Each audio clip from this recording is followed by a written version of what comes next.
Hallo.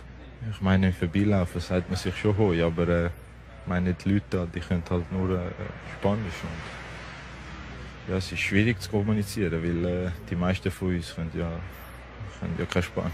Oder Portugiesisch kommt man natürlich da auch gut durch. Hast du dir schon Gedanken gemacht, mit wem was die Liebling tauschst nach dem Match? Nein, das mit keinem, nein. Schon im Hinspiel habe ich mit keinem getäuscht. Ich denke, ich bin Profifußballer und bin da nicht zum Lieblingstäuscheln mit denen. Das war seine Frage, die habe ich einfach beantwortet. Jetzt habe ich gerade noch Krone oben drauf gesetzt. Man kann eigentlich ein Buch darüber schreiben, über meine letzten 1,5 Jahre, was ich alles erlebt habe.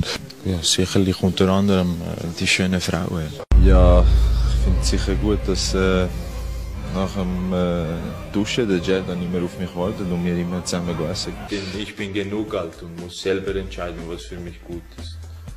Von meiner Wohnung, die muss ich sagen, die ist sehr schön und ich habe mir selber nicht vorgestellt, dass sie so gut wird sein. Und, ja, von daher bin ich sehr überrascht.